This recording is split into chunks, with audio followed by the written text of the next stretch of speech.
Hey, ArachnidVids here, and today I will be making a fan-made video of the amazing Spider-Man 3. Be sure to like and subscribe for more. It shows the previous scene in the second movie, where Spider-Man fights Rhino. Spider-Man swings the manhole top at Rhino, knocking Rhino far away from Spider-Man going through a building. Police going to it right away with Spider-Man on top of one of the police cars, web grappling Rhino to him, kicking him, breaking the armor partially. Rhino punched the webhead, then Spider-Man web grappled him again and swinged him on the ground and kept on punching him and kicking him, breaking his suit, and SWAT members came and took him to jail to lock him up and returning the suit to Oscorp. Spider-Man had been working on a way to bring back his loved ones. He had been working on this after Gwen's funeral, but at Gwen's funeral, he had finally saw his dad after he left for his secret business. He'd been emotional, not really giving his dad a chance to explain what happened. What? Say it! Say what you want to say! What do you want to say? Where you been? He couldn't sleep without thinking about his father returning right after he lost someone close to him. His dad had to leave for him to be safe, but then days later he was gone from being stabbed. When Gwen died, he went for Osborn and was about to kill him, but then he just sent him to a facility that will keep him locked up. After he lost Gwen, he felt empty. He had lost his mom, dad, uncle, friend, and girlfriend. He had also lost a big fan of his known identity, Spider-Man. Stay with me, stay with me. Stay with me, stay with me. You stay with me. He had been rageful, taking his anger on the criminals whilst creating something that will bring his loved ones back to life. He had been sleeping, reliving Gwen's death and him being emotional when he met his father and other relatives he had before they died. At the same night there was a meteor that crashed, then a black goo came beneath the meteorite. It had traveled to many people, but then it went to Peter. Peter woke up and jumped out his window with the symbiote suit on and swung through the city looking for injustice and evil.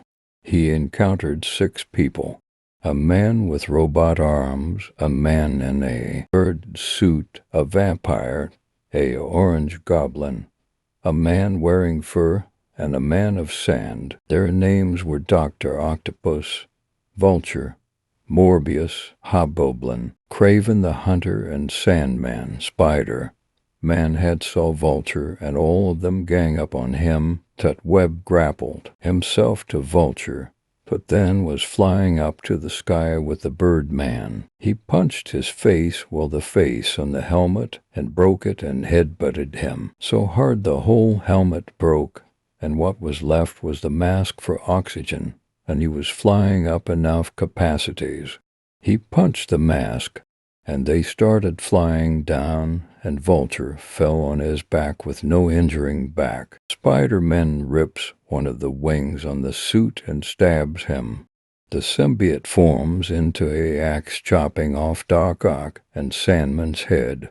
There was a big explosion noise, but nothing was going on. He could see it from his house, and the rest of the villains followed him. Peter created a cure for vampires, and it took away the vampire persona of Morbius. Morbius didn't realize and thought it didn't work since he was quoting that. He's invincible.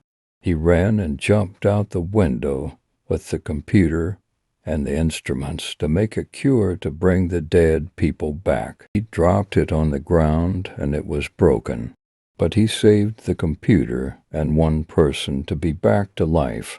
The villains were gone, and Peter had taken off his mask and put on a black suit and mask. He had digged up corpses of the dead people he wanted to resurrect. He got Gwen's DNA and other people. He had arrived back to his house and Craven was waiting for him, meaning he knew. What was Spider-Man's secret identity?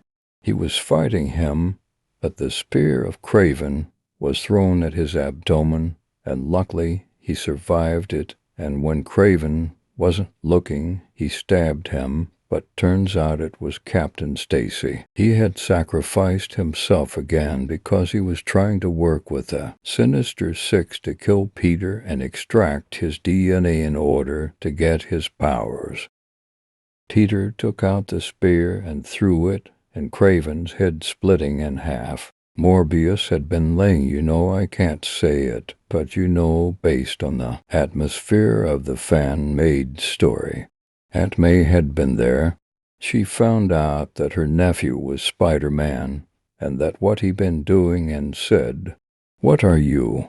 Peter said, "We are Venom." Aunt May had been in a heart attack. Peter had defeated the rest of the villains except Sandman. He had been turned into glass and then broken glass. The man who killed his uncle had been back, and as soon as Peter heard the news, he hunted for him. He used the symbiote and tortured him until 5 a.m., and he asked, "Who are you?" in fright, crying and begging for mercy.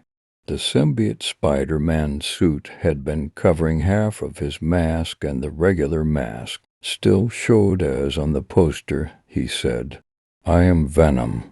"We are Venom." Then Venom, or should I say the symbiote, ate his head off. Peter had went back to his house and took his aunt to the hospital.